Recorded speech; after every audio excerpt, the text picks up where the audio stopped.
What's up, guys? Welcome back to Case Daily Programming. This is part 10 of our SQL Fundamental series, and in today's video we'll be discussing the like operator. And if you haven't watched the previous videos, I'll put the link to those videos or a link to a full series in the description box below. So without wasting any of your time, let's get straight into this.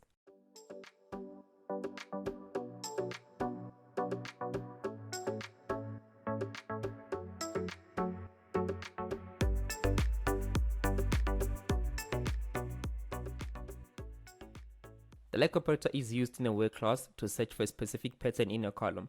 So if you come in from an object-oriented programming background, you know functions or methods such as starts with, ends with, or contains. So the like operator helps us to stimulate such behavior. So there are two wildcards that are used in a like operator. The first one is the percentage sign and the second one is the underscore. So from the previous videos that we did when we were doing our word class in part 8, we would search maybe if you want records that contain students from a particular year or students of a particular name. We would actually do something like this. If maybe you wanted students from third year, we'll say select everything from a table which is a student where our year is equal to 3. And that's how we get our data. But with the like operator, it actually helps us to achieve something such as maybe if we wanted, let's say, students from this table, but we actually wanted students whose first name starts with an M, or whose first name starts with an S, or end with a particular character, or starts with a particular phrase, or ends with a particular phrase, or contains a particular phrase. So this is where the like operator comes into play. So what you would do is, imagine if you wanted students whose first name or last name starts with an M. This is how you do this. So you would say select everything from student where first name like, then you specify your wildcard, which is A, but we want names where the first name or the first character it's an M. So you do that. So it does not really matter if you use a capital letter M or a lowercase m, because the statement is not really case sensitive. So this is not first, it's first name like an M, then you execute your statement. So now you can see that it gave us this student, which means it's the only student that has a first name that starts with the character M. So like I said, this helps us to achieve behavior such as starts with, contains, or ends with. In a case where you want records where a particular column starts with a particular character, this is what you use. Like I said with the definition, the like operator, it retrieves columns of a specific pattern. So it is used to find patterns in a column. So this is what you do if you wanted a first name that starts with an M, or first name that started with a particular phrase. It can be a single letter, it can be multiple letters. So what the percentage sign does is, so if it's like this, it tells the system that it wants records of first name that starts with an M, and the percentage sign here, it means followed by some characters. It can be, with the percentage sign, it means it can be 0, 1, or more characters. It does not care how many characters or what are the characters after that character. So this means give me all the records where the first name starts with an M and followed by some nth number of characters, or followed by a particular phrase. They can be 0, 1, or more characters. This is what the percentage sign does. So like I said, there's two operators with this, or there's two wildcards with this. It's the percentage sign and the underscore. So if you wanted records that start with a particular character, this is how you do it. You specify the character and then you specify your percentage sign or your wildcard after. So it can be multiple characters. It can be M, it can be MA, it can be depending on whatever that you're searching for in your table. So let's just select this and use a different example. I just want to select all the records from the students and use a different example. So let's say maybe you wanted a student whose last name starts with let me select one that has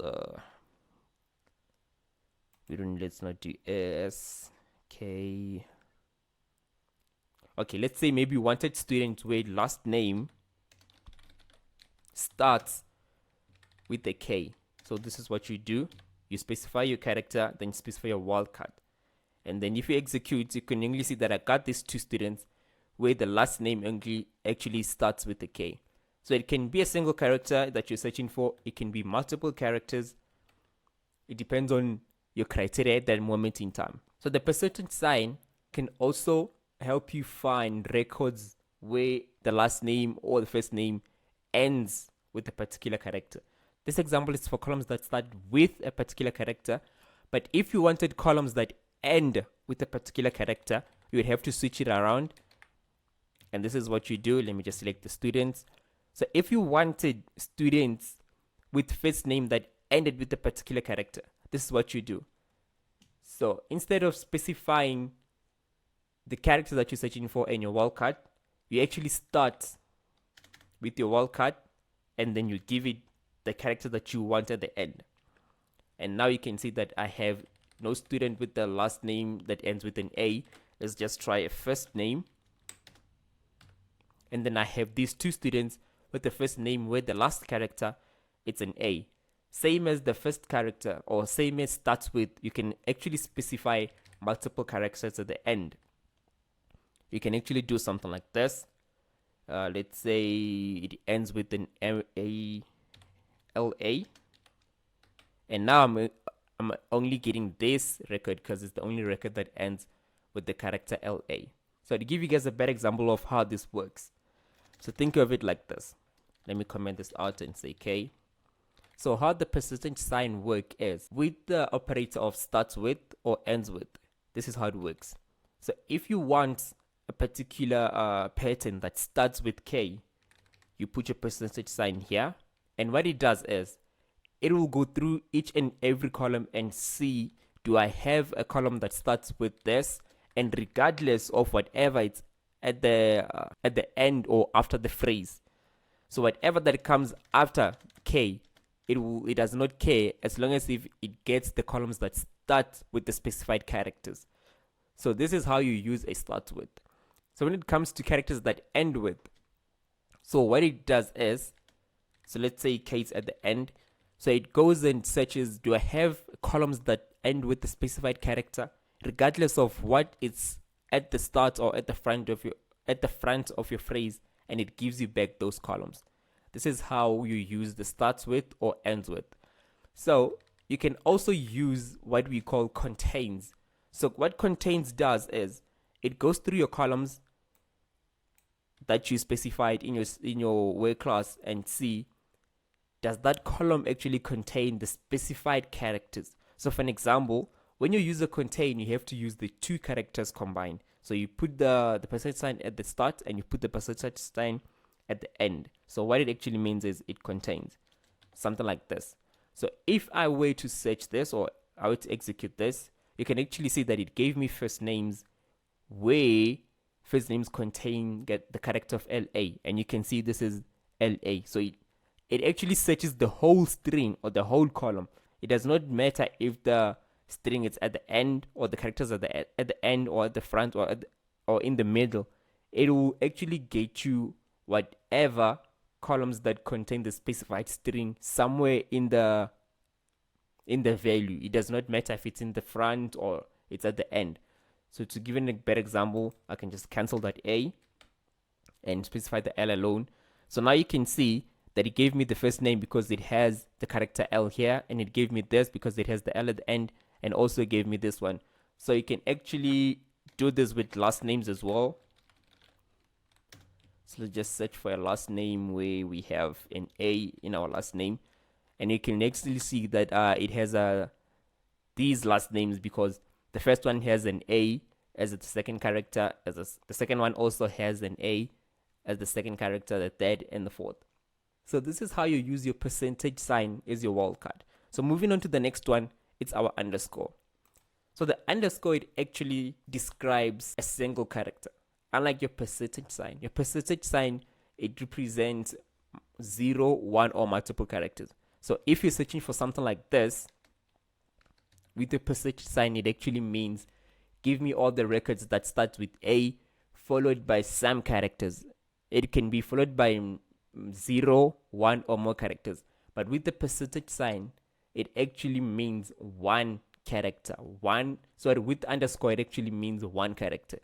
So if I were to do something like this, this is different from what we had before. Let me just copy that and paste that here. So this statement is actually different from what we have here. So the first one here, so let me just actually explain this one, because this is what the one we were doing before.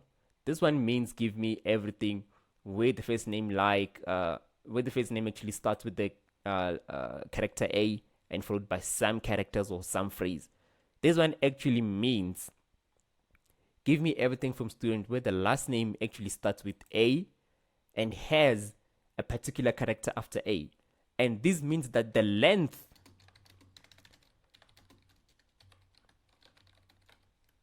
in this query, the length of the output, it's going to be 2, or the length of the rows retrieved of the last name, it actually going to contain 2 characters. With underscore, like I said, it only represents 1 character. So if I have it like this, give me everything where last name like A and underscore. So it only going to search for columns where it starts with the letter A or the character A and followed by some character. And it only has 2 length. So the characters in that column is only 2 length. So if I execute this, of course, I'm not going to get anything because I don't have anything with the last name. It has like 2 characters. But the difference between this and this is the length. When you're using your percentage sign, the length in here, it's equal to some nth term. We don't know what it is. It can be 0, it can be 1, or it can be some number that we don't know. But when we use it like this, we know the length of the output or the length of the characters in the columns that we want to retrieve.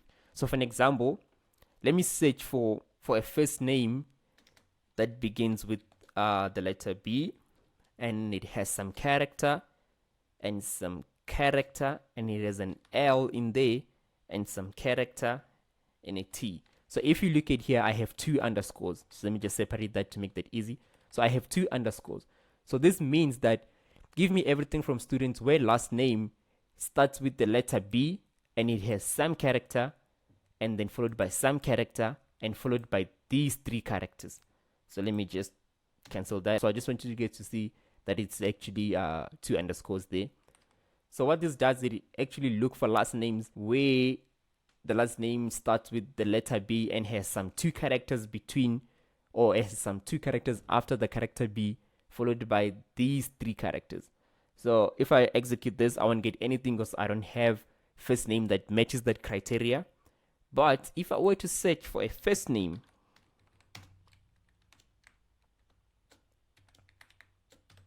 you can see now that I have this record of bullets. So what it did, it actually went and searched for first names that start with the letter B and has some character. So as you can see here, this starts with the B and it has some character after B and it has another character after B, and those 2 unknown characters are followed by the 3 characters, which is the LET, which is the characters that we specified here. So this is the difference between the underscore wildcard and the percentage wildcard. So just know which one to use in a specific scenario. So let me just do this and see if I can get another example. So you can actually use this as well with things such as starts with, ends with, or contains, but you just have to know how to properly use this. So let me actually use this and say, let's do this. I want to copy that and paste it here. So let's search for a first name that actually has some character, followed by some character, followed by some character, and then has an A. So if I were to execute this, let me just do that. So I have some 3 characters that I don't know. So I want to search for records where the first name has some 3 characters that I don't know, and those 3 characters are followed by an A. So if I were to execute this, we will get the record of Maya. So that is true because I have the M and I have the A and I have the Y followed by the A. So these are the 3 wild characters that we don't know followed by an A. So just know which one to use between the 2. You can actually combine the 2 wild characters and use them together. So let's actually do something like this.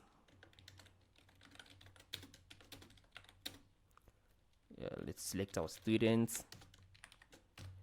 And let's say if I wanted maybe the first name that started with the character J and followed by some characters. So this is where the combination between the two comes in. So you can actually do something like this. So select everything from student where first name starts with, I forgot the like, so where first name like, and we want where first name actually starts with the letter J or the character J. So we're going to specify our character J there, and then followed by some characters. So this is what we started with. This is the example that we started with. So if we execute this, it's going to give us everything where the first character, the first letter, it's J, and followed by some characters. It can be followed by 0 or 1 or 1,000 characters after the J. So if we do this, you can see that now it gave us these records that all the first names start with J's here. So, but if I wanted a record where our first character was actually J, and then followed by some character, and then followed by the letter M, and then after the M we have some phrases or some characters, and we execute this query. So now you can see that we're getting the first name of the record of the first name James. So if you look at this, the first name here starts with the J, which is what we specified here, and then it's followed by some character which we don't know. So in this case is the M, but it's the A, sorry. So in this case is the A. So after that A we have the M, which is what we specified here, and then after that we have some characters or phrases that we don't know after that. So you can actually use the two to search for patterns in your query. It is up to you on what is the criteria at that moment in time. So just know the difference between the two and when to use which one. So like I said, always remember that when you use an underscore, it will always represent a single character. And when you use a percentage sign, it represents 0, 1, or an nth number of characters. So that was all for today's video. If there's a part that you do not understand, please put that in the comment box below. I will try and explain that part to you. So I'll catch you guys in the next video where we'll be discussing the OR operator. So if you've watched this far, don't forget to like, subscribe, and I'll catch you guys in the next video. Cheers.